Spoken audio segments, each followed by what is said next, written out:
Voilà. Alors aujourd'hui, on va étudier sur la notion de l'exil. Qu'est-ce que c'est que l'exil? Qu'est-ce que ça signifie? Quelle est son importance? Si ça a une importance, quelle est sa valeur? D'accord. Alors, avant ça, j'aimerais simplement terminer quelque chose que je n'ai pas eu le temps de faire les derniers shiur. Les derniers shiur, on a parlé de la mitzvah d'habiter en Eretz Israël.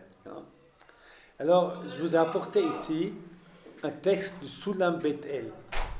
C'est une introduction d'un sidou qu'a écrit Rabbi Yaakov Emdin. Rabbi Yaakov Emdin est un grand sage, c'est un grand kabbaliste qui a écrit un commentaire sur les prières. Il a fait une introduction qui s'appelle Sulam Bethel. Alors ensuite, là-bas, vous voyez Ve'erachti Ktsat. כן. וערכתי זה קצת ונמשכתי בביאור אגדה זו, חוץ לכוונתי הראשונה, בעצם שכאן בכבוד הארץ הקדושה העלובה בעצובת רוח, עתה באתי למען ציון לא יחשה, עד שיצא כנוגע לצדקו. ואני voilà, je vais sortir un petit peu du sujet et je vais parler d'Eretz Israël et de Tzion et je ne vais pas me taire. ולמען ירושלים לא אשקוט לחזק ביתקה. Je ne vais pas me taire. Alors il a vécu à une époque où Eretz Israël était vide. Il n'y avait pas de juifs ici. Il y avait enfin très peu, quelques poignées de juifs. Dans tout Eretz Israël, il y avait peut-être autant de juifs que dans tout Kochav Yaakov à cette époque-là. קול קורא פנו דרך העם הרימו מכשול לזרז לבוא אליה בלי רישול. Il faut tout faire pour encourager les gens à revenir en Israël sans s'arrêter, sans paresse. ובאמת איתיה כימה על ישראל קדושים. Et c'est vrai, il y a une grande question sur le peuple juif qui est un peuple saint. בכל מקום החמירו על עצמן בכמה דקדוקי מצוות שהחזיקו בהם ודקדקים בהם ביותר, מפזרים המון רב ותוכים מאוד לקיימן בשלמות האפשרי. Il y a plein de mitzvot. Nos juifs, ils font plein de chumrot, plus que ce qu'on est obligé, par l'amour de mitzvot. Ils ne critiquent pas, c'est par l'amour des mitzvot. On va acheter un beau chauffard, cher, un étrog, super, d'accord? On fait des chumrot pour pouvoir faire les mitzvot le mieux possible. ואם, כן. ומדוע מזלזלים מתעצלים במצווה החביבה הזאת?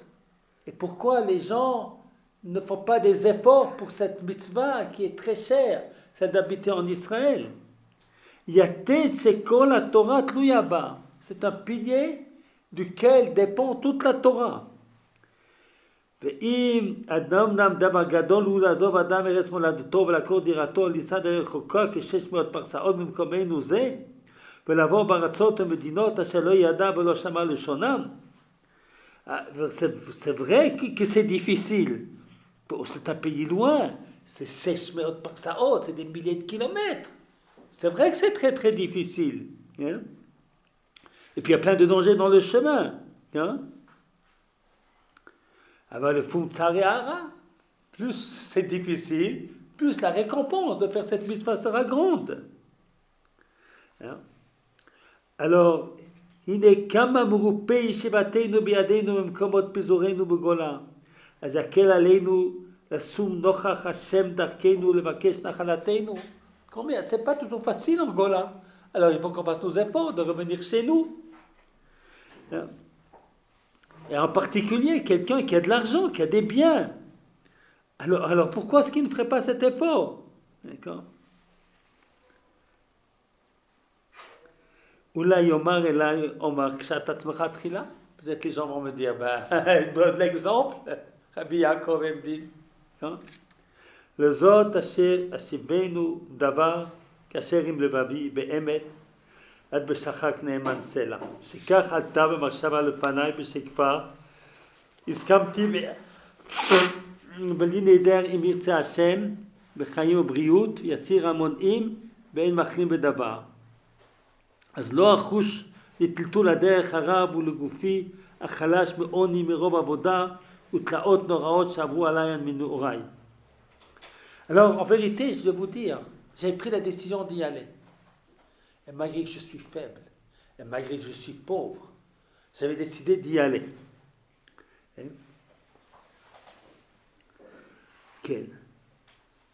Et voilà, j'ai eu plein de problèmes. Akadosh Baruch Hu m'y a sauvé.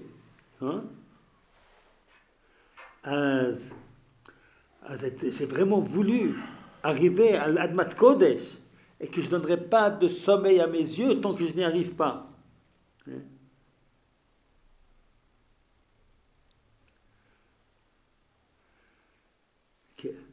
Alors il explique ensuite qu'il n'a pas pu. Et c'est parce qu'il n'a pas pu qu'il n'est pas arrivé. Mais il vient éveiller tout le monde pour qu'on commence à faire cette mitzvah. Alors, חזרנו לעניין, מי שעושה בליבו הסכמה מוחלטות לעלות לארץ ישראל, כשתשיג ידו ומתעכב בחוץ לארץ ומפני הכרח, אז תועיל לו כוונתו הטובה ותעלה לו. Donc c'est quelqu'un qui a vraiment décidé de monter en Israël, et puis qui n'a pas pu parce qu'il y a eu des empêchements majeurs, eh bien bon, on va considérer comme s'il est monté. Utikibal tefilato, et qu'Akadosh Baruch Hu l'aide de pouvoir le faire. Voilà. Alors je voulais vous rapporter ici un sage d'il y a 200-250 ans, combien, alors que c'était difficile, combien il a voulu monter, il n'a pas pu, combien il a voulu monter en Eretz Israël, il a éveillé les gens à vouloir monter en Eretz Israël. Voilà, ça c'était pour terminer les choses que nous avons vues le dernier shiur. Maintenant, je dois vous expliquer quelque chose. Ce qu'il y a une Gemara dans Ktuvot, que je vous ai... Oui. J'ai une question à vous poser. Par exemple, moi, mes parents, ils habitent en Rousse-la-Resse, ils habitent en Guadeloupe, c'est à 12 heures d'ici. Et là, vu qu'il y a 2 enfants qui sont en Israël, ils songent à faire la Aliyah. Mais s'ils font la Aliyah, c'est pas, on va dire, entièrement. C'est mon père, il va faire des allers-retours. Et on va dire, donc le Shalom Bayit, il va, on va dire que voilà quoi, c'est tendu un peu pour Shalom Bayit. Il va rester 1 mois sur 2, il va être en Israël, et 1 mois sur 2, il va être en Guadeloupe pour le travail. C'est une très grande question. Je ne peux pas répondre à la place de tes parents. C'est vrai que c'est une très grande mitzvah d'habiter en Israël, mais le Shalom Bayit était aussi très important. On sait dans la réalité que si quelqu'un reste sans sa femme pendant 1 mois, il y a un danger. Il y a un danger, je ne vous dis pas lequel, parce que tout le monde comprend le danger qu'il y a. Alors, sans avoir besoin de salir notre bouche. Il y a un danger. Il y a aussi un danger pour la femme qui est seule, d'être tentée. C'est pas bien pour un couple de vivre séparé. C'est pas bien. Alors ça, je ne sais pas, je ne peux pas dire. Ça, je ne peux pas dire. C'est chaque couple qui doit voir. Et voilà. Déjà, ils envoient les enfants arrivent en Israël, et puis finalement, un jour, ils vont arriver. Là, je ne peux pas dire qu'il faut, vous savez,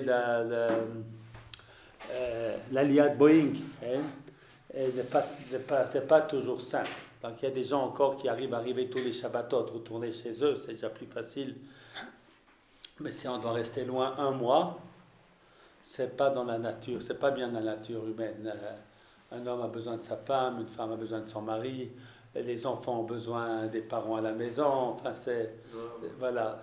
Il y a un drame ici en Israël avec les gens qui sont les shochatim. Qu'on les envoie en Argentine, en Pologne, et puis ils restent longtemps. C'est des drames abominables. Parce que c'est contre la nature. Je ne comprends pas comment Rabbeinu organise une chose comme ça. On ne devrait pas accepter. Et les shortim, ceux qui font la shrita, qui tuent les bêtes pour qu'on ait de la viande. Alors la viande ici en Israël est très chère. Alors on fait de la shrita, on importe beaucoup de viande depuis... On apporte beaucoup de viande d'Argentine, je crois que c'est un des pays.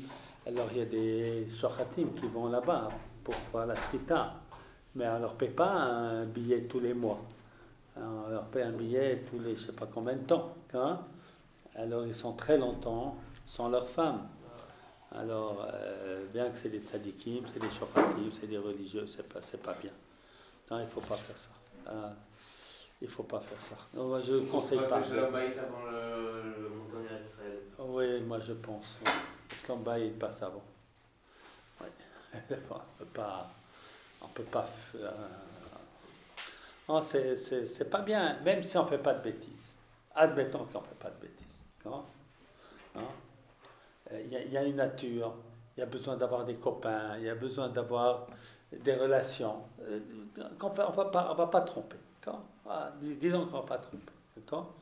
Mais on tisse des liens avec d'autres personnes de manière. Et les tiens avec sa propre femme et ses enfants, et c'est distant parce qu'on ne voit pas.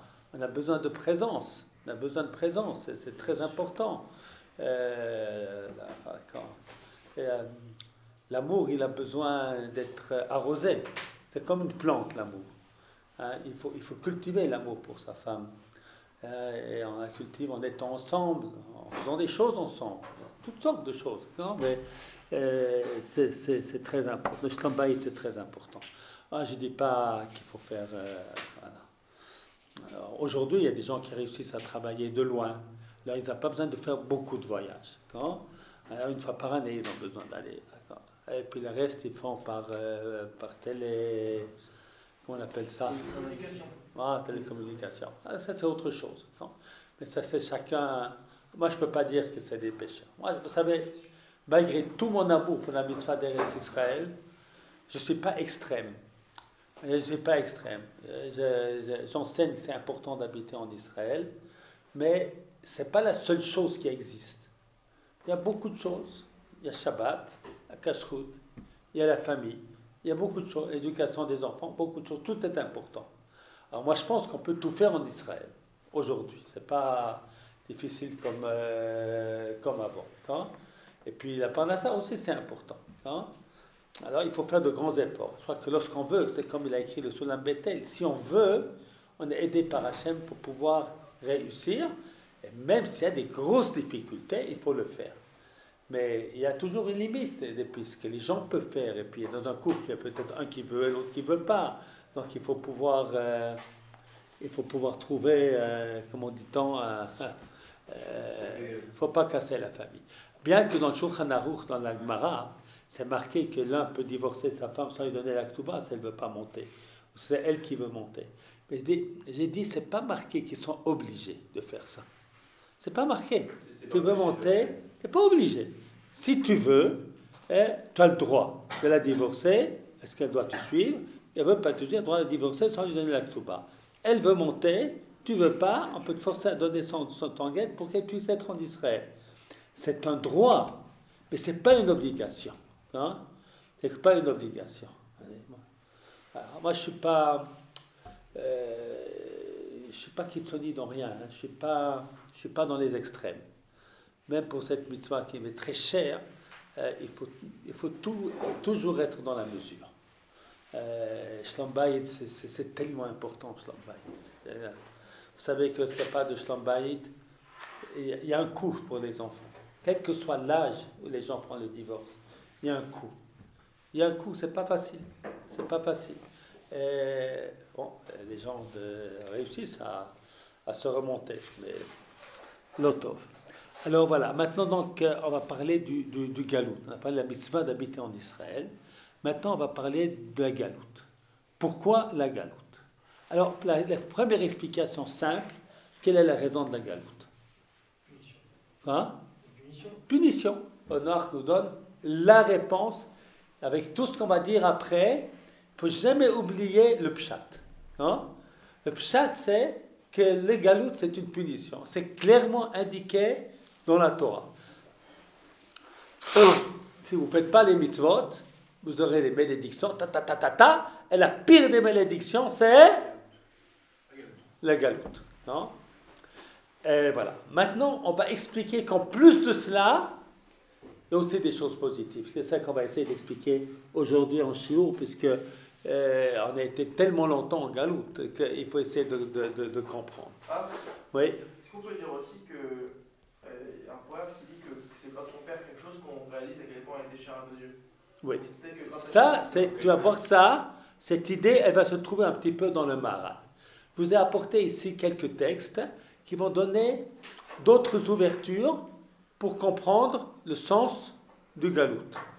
Et puis, je vais vous donner encore une qui n'est pas marquée, qui n'est pas dans les textes que je vous ai donnés ici, que je vais rajouter, qui est peut-être en allusion chez le Rav Kook, que je ne suis pas tout à fait sûr que c'est son intention. D'accord? Alors, première raison, c'est une punition, le galout. D'accord? Maintenant, regardez, c'est la première punition qu'a reçue Caïn. Caïn a tué Hevel. Et quelle a été sa punition? Navenad tiye ba'aretz. Tu vas être erré. Alors, vous savez comment le christianisme, il a expliqué l'exil et l'errance des Juifs. Il a dit que les Juifs, comme ils ont fait beaucoup de fautes, Dieu il les a rejetés, les gens, le nouveau peuple élit chez les chrétiens. Alors, ils ont dit qu'eux, ils sont le nouveau Israël. Ils ont aussi dit que c'est à cause de leurs fautes qu'ils sont en exil et qu'ils ont été déchus. Maintenant, ils disent encore quelque chose. Quelle est la faute? Pour les chrétiens, quelle est la faute? De quelle faute? C'est bien. Et pour le christianisme, la faute, c'est de ne pas avoir accepté Jésus comme Messie. Hein? Alors, et donc, ce peuple qui a rejeté Dieu, même qui était jusqu'à Vatican II, on parlait du peuple déicide, du peuple qui a tué Dieu. Alors, je peux vous raconter quelque chose, vous allez comprendre comment l'histoire actuelle d'Israël rend toute cette théologie chrétienne inapte. Parce que le peuple juif est rentré sur sa terre. Alors, il y a peut-être à raconter un petit événement, une histoire pas extraordinaire, mais qui illustre cela. Mon père, Zecher Tzadik Livracha, il avait des relations entre juifs et chrétiens tous les 15 jours. J'étais à Lausanne, à Genève, j'étais en Suisse, et il y avait des prêtres, il y avait des curés, des nonces, des gens vraiment hautement. Il y avait un échange entre juifs et chrétiens. Et après la guerre des 6 jours, il y a eu une victoire éclatante du peuple juif. Mon père leur a demandé, le prophète Isaïe dit « Nachamu, Nachamu ami » Consolez, consolez mon peuple. Misez ami. Qui c'est mon peuple? À qui ça fait allusion? Ils n'ont pas su répondre. Et c'était la dernière réunion. Après la guerre des 6 jours, il y a eu une réunion et puis c'était fini. Ils ne pouvaient plus. Parce que cette victoire d'Israël, le retour de Jérusalem, de Shrem, de Yéricho, dans les mains du peuple juif, mettait à bas toute la théorie que le peuple juif a été puni parce qu'il n'a pas cru en Jésus. Il n'a toujours pas cru en Jésus. Il n'a toujours pas accepté Jésus. Alors, donc il y a ici une ressemblance entre la théologie chrétienne et la théologie juive, mais ce n'est pas la même faute. La théologie chrétienne, la faute, c'est d'avoir pas reconnu Jésus. Et puis la théologie juive, c'est essentiellement de n'avoir pas respecté les bases même de l'humanité. Ce sont le premier Beth Amikdash, c'est à cause de Gilui Arayot, Avodah Zarah, Shfichut Damim, des crimes. Et puis le deuxième Beth Amikdash, la haine entre les Juifs. Tout ça nous montre que ce sont les fondements d'une société humaine. Lorsqu'on ne les a pas respectés, on n'a pas pu rester en Eretz Israël. Tu vas voir, comment tu t'appelles? Pourquoi avec le... Ah, il te prend des notes, c'est moderne. Bien fait. Bien fait. Voilà. Maintenant, on va voir un deuxième verset. Donc, on va d'ailleurs... je n'avais pas rapporté les versets qui parlent de la punition, c'est d'aller en route la reste, parce qu'il y en a tellement, et je pense que tout le monde les connaît, c'est pas un chidouche. Et on a vu déjà ça avec Caïn. Que, voilà, de ne pas être chez soi, c'est quelque chose de terrible. Ensuite, il y a quelque chose d'intéressant. On voit que Dieu annonce à Abraham que sa descendance seront esclaves et étrangers dans une terre étrangère pendant 400 ans. Alors, on ne sait pas pourquoi. Alors, il y a une Gemara très importante, un commentaire du Maral très important sur ce verset-là, que je ne vais pas étudier aujourd'hui, peut-être qu'on le fera à une autre occasion. Mais on voit ici quand même que vraisemblablement, il y a une raison au Galout. Alors, on va regarder le verset, ce qu'il nous dit. Yomer le Avram, Yodoa Teida ki ger Yezaracha beresto lahem. Ils seront donc étrangers dans un pays qui n'est pas le leur. Va avadoum, on va les asservir. ועינו אותם, on les fera souffrir, Abba meot shana. וגם את הגוי אשר יעבודו דן אנוכי, et je vais juger, punir le peuple qui les a asservis, ואחרי כן יצאו ברכוש גדול. Suivant, finalement, ils sortiront de là-bas avec une grande fortune. Alors, tu vois, qu'est-ce que c'est que cette grande fortune? On va parler après. Mais vous voyez déjà que l'exil, il va apporter quelque chose. Comme si l'exil va être une nécessité pour pouvoir revenir vers le Rouge Gadol. Alors, qu'est-ce que c'est ce Rouge Gadol? Le pshat, le Rouge Gadol, c'est beaucoup d'argent et beaucoup d'or. Alors, je vais expliquer un petit peu l'idée qu'il y a là-dessus.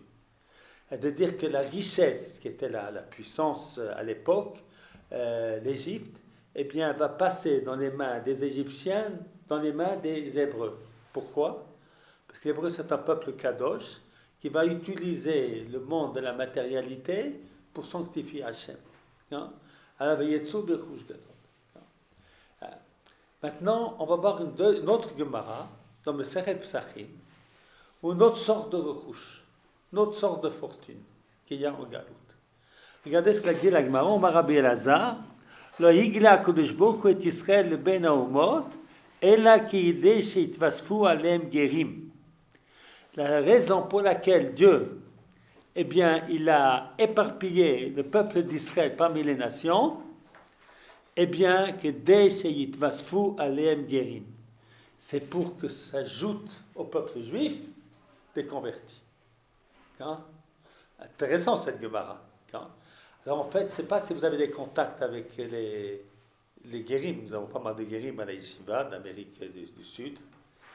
Eh bien, tous, pratiquement tous, eh bien, ce sont des rencontres avec des juifs qui se trouvent en Chutz Laaretz, qui se trouvent dans leur pays, qui a pu les amener à faire le chemin de retour, des rencontres qu'ils vont avoir avec des rabbins ou avec parfois simplement des gens, etc.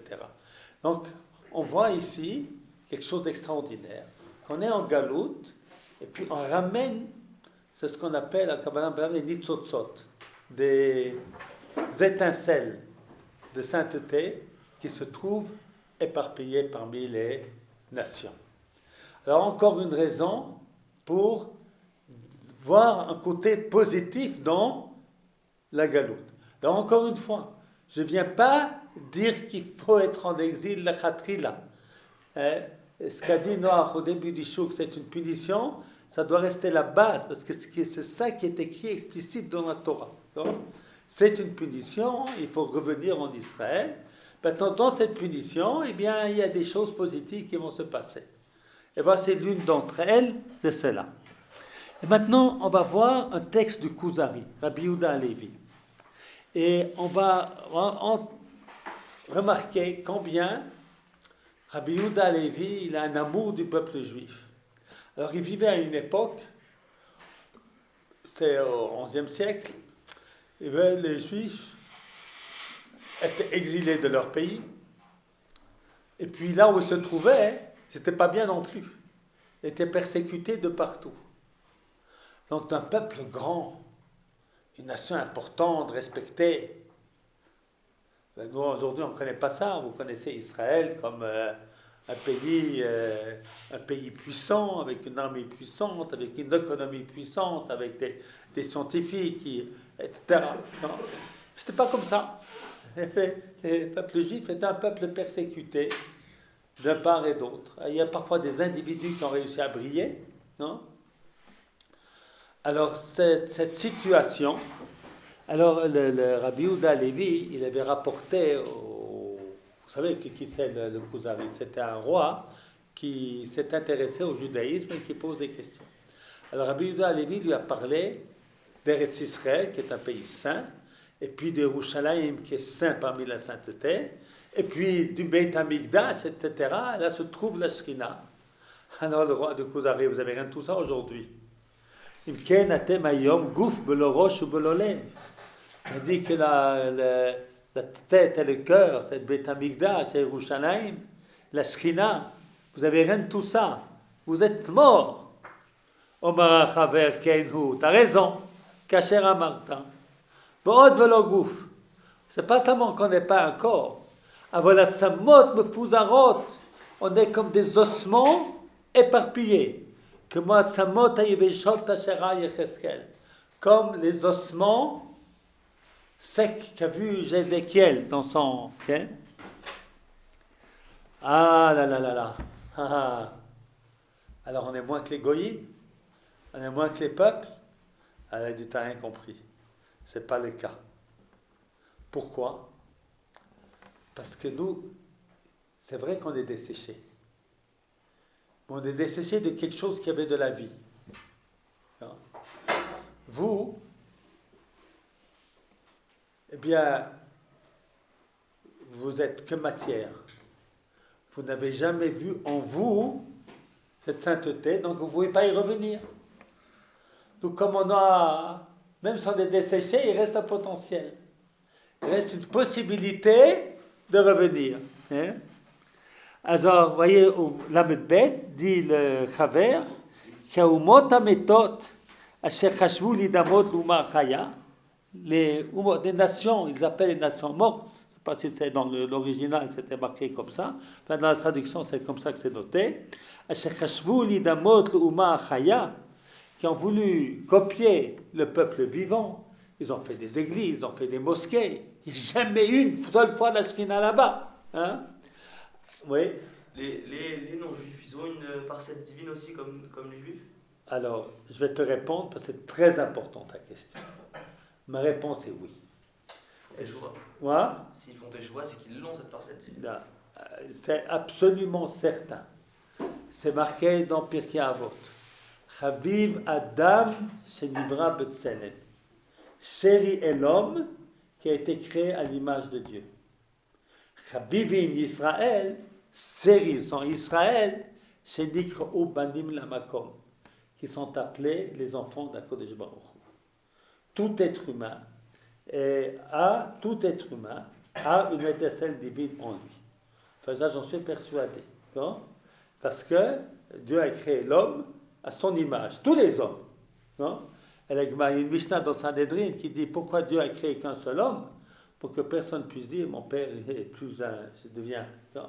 Donc on a tous au potentiel la possibilité de devenir juif, de se convertir, etc. Non? Maintenant, Rabbi Yehuda Levi, il parle d'une dimension supplémentaire, une dimension de l'âme divine qui se trouve en chacun de nous, qui se trouve dans cette capacité de relation avec HaKadosh Baruch Hu. C'est qu'il appelle Inyan Eloki, très difficile à traduire, la chose divine qui se trouve en l'homme d'une dimension supérieure au Tselem Eloki. D'accord? Alors il dit cela, vous ne l'avez pas. D'accord? Ça, vous ne l'avez pas. Et vous, donc, à moins que vous vous conversiez, vous ne pouvez pas l'avoir. Non? Alors il nous dit et Kimu Batim l'Elohim, ne n'irait pas l'Elohim hot. Ils ont fait des maisons pour leur Dieu, qui ne leur a jamais porté de signe. Ifrishuvi Nazrou, la rotalem ne voit, velonireta. Eh bien, ils se sont fait naziréens, ils se sont séparés des plaisirs de ce monde pour essayer d'espérer, d'avoir un éclat du ciel. Ils n'ont rien reçu. Non? Alors, comprends donc. Hein? Il faut que tu comprennes, dit Rabbi Yehuda Levi. C'est vrai qu'on est sec, mais on a l'espoir. Puisque l'on vient de quelque chose qui avait cette notion supplémentaire. D'accord, Abraham? C'est important de comprendre ça. Voilà. Maintenant, on va continuer. Amar Akuzari Lamed Gimel. Kenhu. כי לא יעלה במחשבה שאומה מן האומות יקרה בגלות כזאת שלא תשתנה לאומה אחרת. On va voir la même idée chez le Maharal dans un moment. Il dit, ce qui se passe avec le peuple juif, c'est quelque chose d'unique au monde. C'est quoi unique au monde? Il va en exil, et puis il ne se fond pas dans le peuple dans lequel il arrive. Non? L'assimilation, elle a existé de tout temps. mais pas de manière, certainement, c'est beaucoup plus dans les 200 dernières années, de manière forte. Elle existait de manière choulite, de manière... hein? Grave. Non, choulite, ça veut dire... c'est pas l'essentiel. Le peuple juif, essentiellement, ne se fondait pas parmi les... Non conséquente. Il y a toujours eu des marges.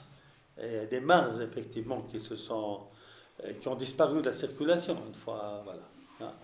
Mais le peuple juif va rester. Puis tu sais que lorsqu'il y a eu l'émancipation, et puis que les juifs sont devenus français et allemands avant d'être juifs, eh bien, on nous a bien rendu ça. Ils nous ont vomi. Hein. Ils nous ont vomi. Ça a été terrible. Une fois qu'on a voulu vraiment s'intégrer, eh bien, le rejet était beaucoup plus fort. Et on est en danger aujourd'hui en France, avec Éric Zemmour. Vous savez qui c'est? Éric Zemmour, il est candidat à la... il n'est pas encore. Hein. Il va être. Peut-être qu'il va être. Il faut espérer qu'il ne va pas être. Non? Parce que... Hein? Voilà. Moi j'aime. Il y a il y a des sujets où on va dire qu'il ne faut pas qu'il soit candidat pour être président en France, mais bon, il y a des petits sujets quand même où il a un peu raison, je trouve. Mais d'accord, mais le problème c'est que c'est un juif, et un juif Même s'il est juif, il ne faut pas un juif au pouvoir. Son idée est qu'il faut purifier la France des influences étrangères. Qui sont les influences étrangères? Ce sont les musulmans, hein, c'est ça. qui n'arrivent pas à s'assimiler. Et puis les juifs, ils doivent choisir. Hein. Ils doivent choisir. Et il était à l'école du Saint-de-Hirsch, il connaît bien la Torah. Alors, voilà. A dit les juifs, eh bien, soit vous partez en Israël, soit vous devenez français. Hein.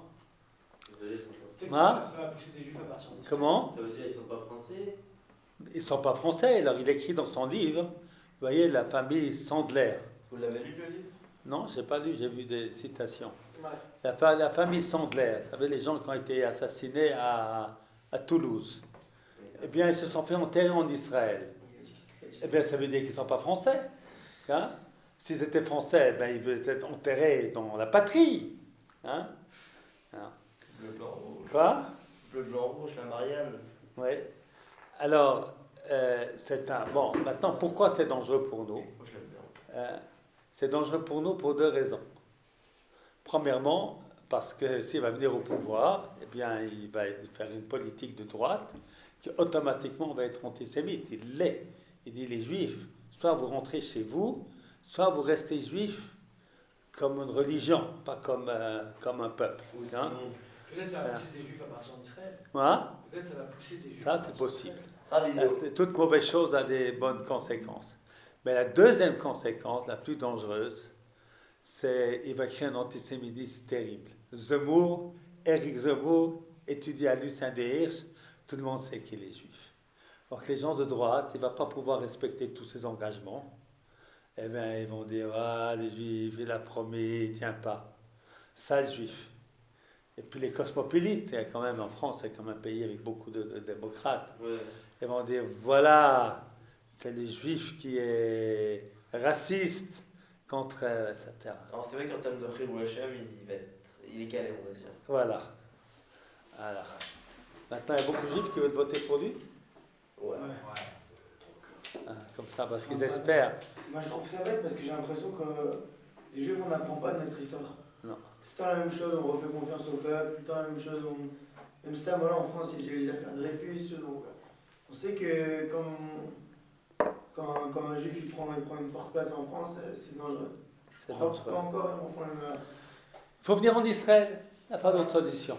Voilà.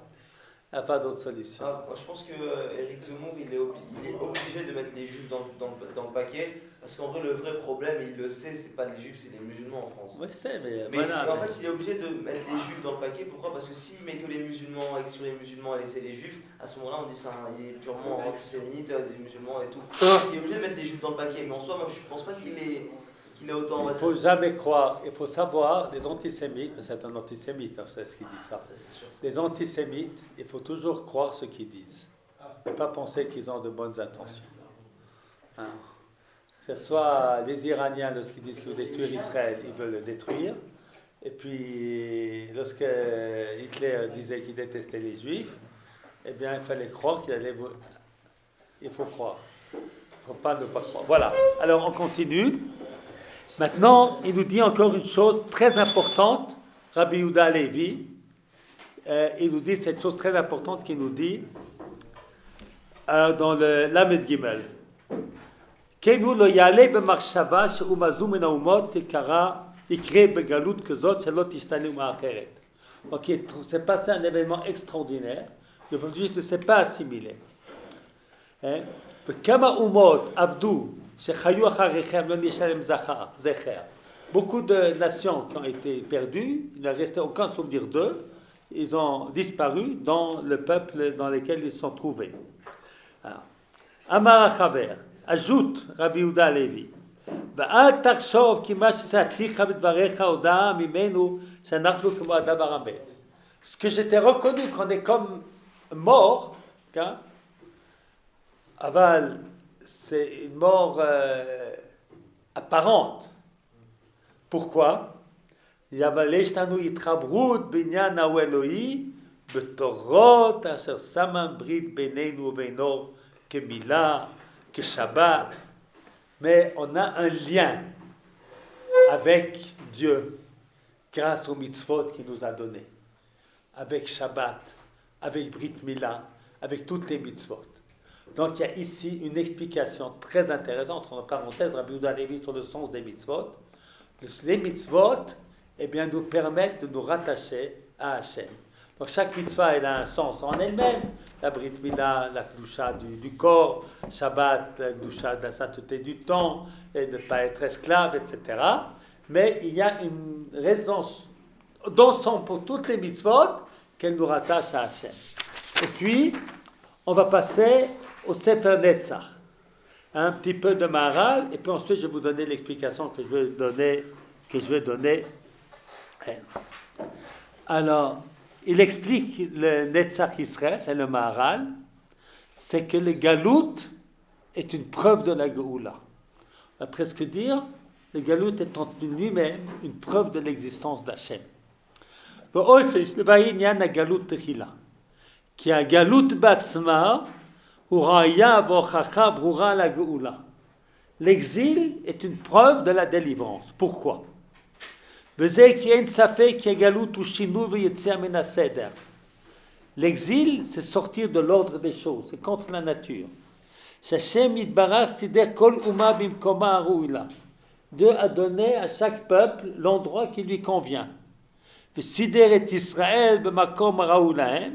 Il a organisé le peuple juif dans le pays qui leur convient, sur Eretz Israël.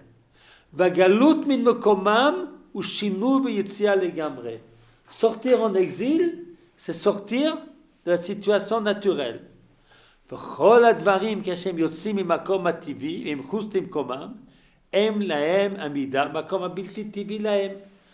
tu sors quelque chose de son endroit naturel, ben si tu vas prendre un arbre qui pousse là où il y a beaucoup d'eau, comme on dirait marronnier, et tu vas mettre un marronnier en Israël, il ne risque pas de pousser. Non?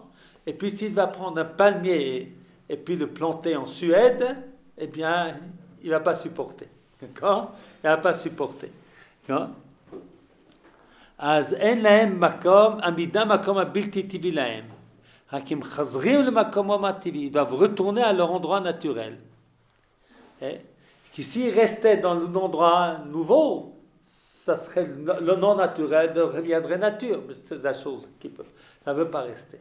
Donc il y a une obligation. Lorsque tu vois que le peuple juif ne s'intègre pas parmi les nations, c'est la preuve absolue que le peuple juif va retrouver sa goula, va retourner en Israël, puisque en dehors d'Israël, il ne peut pas tenir, puisque c'est pas mal. C'est beau. C'est magnifique, c'est extraordinaire. Hein? Alors, okay. Alors ici, donc, Rabbi le Maharal nous explique que l'exil avec toutes ses difficultés, toutes ses souffrances, est une preuve de la nécessité de la Geoula, Hein. Et en fait, vous connaissez l'histoire du... vous savez maintenant que Zemmour aussi il nous dit aux Juifs, il faut tourner en Israël, hein, c'est ce qu'il nous dit. Il y avait une fois un Juif à Marseille, un de mes amis, il est promené dans la rue, et puis il y a un goy qui lui dit « Sale Juif, rentre chez toi !» Alors le Juif il lève les bras au ciel. « Ouais, Abraham il a entendu ça de Dieu, moi je dois l'entendre de ce sale goy. » Voilà. Alors, mais c'est une vérité. La place des Juifs en Eretz Israël. L'antisémitisme est une preuve que la place des Juifs est en Israël. Hein? Maintenant, je dois vous expliquer quelque chose. Je vais vous donner l'idée supplémentaire que je vais vous expliquer ici. Lorsque l'exil a pris fin, a commencé à prendre fin il y a 150 ans, eh bien, il y a eu un rejet du peuple juif de l'exil. De ne voir de l'exil qu'un grand malheur, hein, et qu'il faut maintenant qu'on retourne en Israël, se séparer et oublier toutes ces coutumes, toutes ces choses-là, qu'on redevienne un peuple sur sa terre, un peuple normal sur sa terre. Et ça a été le sionisme qui est non religieux, qui a voulu revenir en Israël en se coupant de ses racines. Il y a toute une philosophie de retour en Israël qui est basée sur le rejet du passé. Écrit le Rav Kook, c'est très dangereux. C'est très dangereux.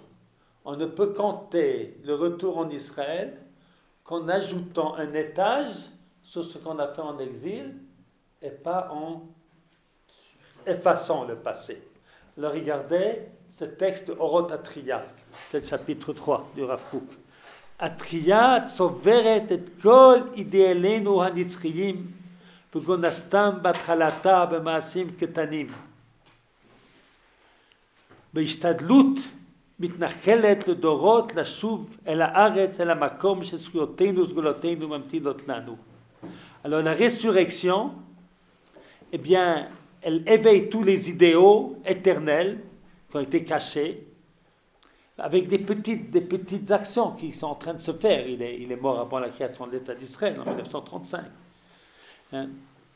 Avec cet effort de revenir en Eretz Israël, là où c'est en Eretz Israël que nos forces vives vont pouvoir se développer.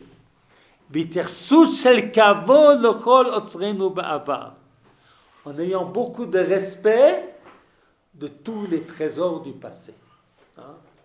Donc c'est ce que Rav Kook, qui était sioniste, eh bien, il est en machloket avec le sionisme non religieux qui veulent se couper du passé.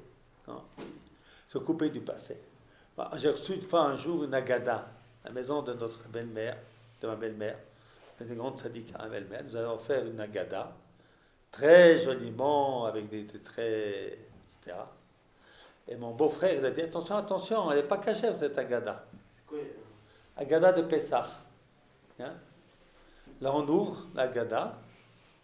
Effectivement, au-delà des très jolies images, le texte a été modifié. On nous parle de Moïse beaucoup, alors que dans notre agada, on n'en parle pas du tout. On nous parle de Moïse qui a frappé l'Égyptien. Alors aujourd'hui, même ça, il ne mettrait plus, mais à l'époque, voilà, ça, qui a frappé l'Égyptien, et qui a fait justice, qui a sauvé les bergères. Et il y a des images de tout ça. Maintenant, tout celui qui n'a pas dit Pessah, Matzah ou Maror n'a pas accompli sa mitzvah, ça ils ont ôté. Là, ils ont ôté. Ils ont fait de Pessah une fête de libération, comme le 14 juillet en France. Non? Alors c'est contre cela que s'élève le Rav Kook. Et puis effectivement, si c'est comme ça, la deuxième ou troisième génération de ces Juifs vont revenir, ou bien vont partir en Amérique. Hein? Il y a des Juifs partout dans le monde aujourd'hui, des Israéliens partout dans le monde. Maintenant, ça c'est une explication très très importante de Rav Kook, que le retour ne peut pas se faire en rejetant le passé. Et maintenant, je veux vous donner mon explication sur le Galout, qui va utiliser ce que le Rav Kook a dit, en allant encore un petit peu plus loin. Et je ne sais pas si je vous ai parlé de cette Gemara de Ktuvot, de Rav Yehuda, qui disait qu'il ne fallait pas monter en Israël. Je n'ai pas parlé cette Gemara. Il y a une Gemara qui nous dit qu'il y a Rabbi Zera, c'est donc Kufyud Amoudbet, Kufyud Aleph Amoud Aleph. Rabbi Zera, il voulait monter en Israël, puis son maître était contre. Alors Rabbi Zera, qu'est-ce qu'il a fait? Chaque fois qu'il voyait son Rav, il changeait de trottoir. Parce que son Rav disait que celui qui monte en Israël transgresse un commandement positif. Chez Nehema, Babel Ayuba, ou Shamayu, Adiom Pogziota. Page 110b.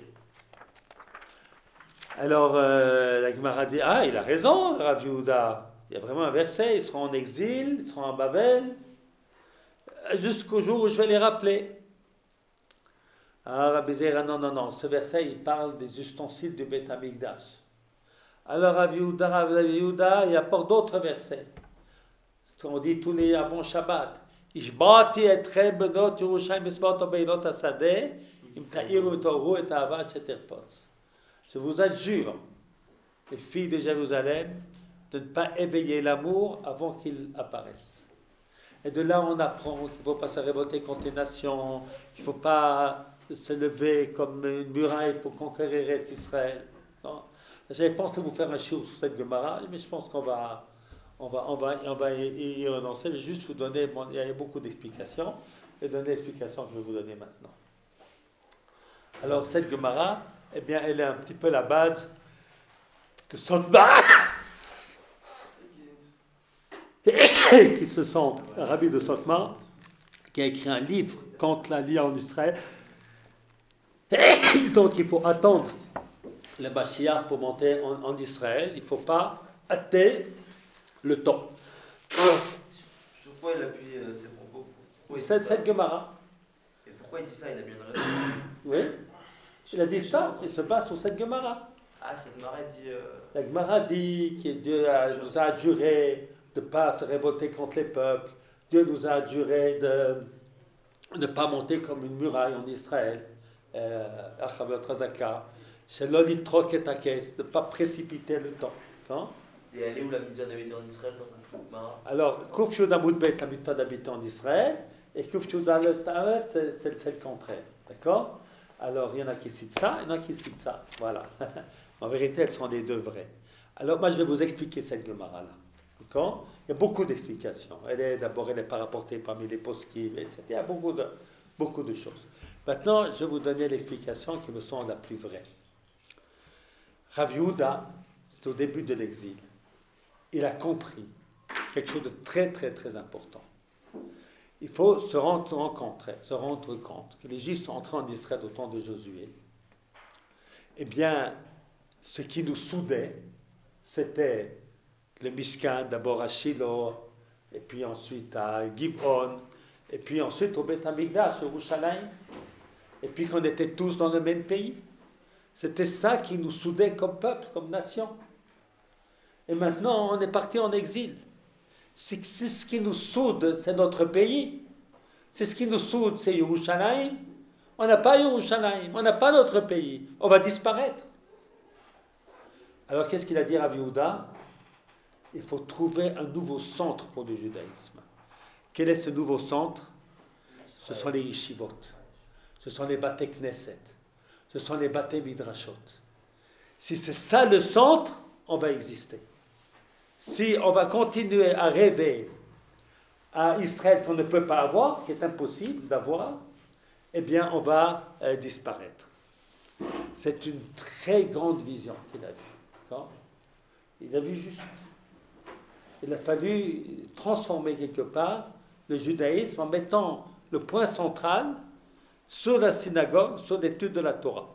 Dans cette Gemara, par exemple, il dit qu'on n'a même pas le droit d'aller de Pumbedita à Bekove. C'est quoi Bekove? C'était une banlieue de Pumbedita. Pourquoi? Parce qu'à Pumbedita, il y avait la yeshiva, à Bekove, il n'y avait pas de yeshiva. C'est comme aujourd'hui, quels sont les Juifs qui sont les plus en danger? C'est ceux qui habitent la province. Ceux qui habitent les grandes villes, Paris, Marseille, il y a moins de mariages mixtes que ceux qui habitent des petits villages à droite et à gauche qu'il y a. Les mariages mixtes sont de 40 à 50% dans les grandes villes et sont de 70 à 80%, même 85% dans les provinces. Hein. Alors c'est ça qu'il a compris, Rabbi Yehuda. Maintenant, il faut comprendre le temps qu'on a vécu. Alors maintenant, on est de nouveau dans le temps de retour en Israël. C'est ce que Manitou appelle qu'on redevient des Hébreux, des gens qui ont une terre, etc. Et maintenant, je vais expliquer un sens, Rouch Gadol, cette grande fortune qu'on a pris avec nous de Galout. Parce que si vous lisez le Tanakh, Yeshua, Shoftim, Shmuel Aleph, Shmuel Bet, Menachim Aleph, Menachim Bet, vous voyez, on nous rapporte des histoires de guerre, on nous rapporte des histoires entre vous savez, entre qui va commander, nos problèmes avec nos voisins. On parle très peu de notre dimension spirituelle, de yeshivot, de Bate Midrash, de Bate Knesset. Il y a des midrashim qui nous rapportent que le roi Chizkiyahu, il a organisé, bien avant Jules Ferry, l'école obligatoire. Comment? Un truc comme ça, on ne devait pas laisser les enfants dans la rue. Oui. Il y avait, quand c'est pas marqué dans le texte lui-même, ce sont des midrashim qui nous le rapportent. Ce n'était pas l'essentiel.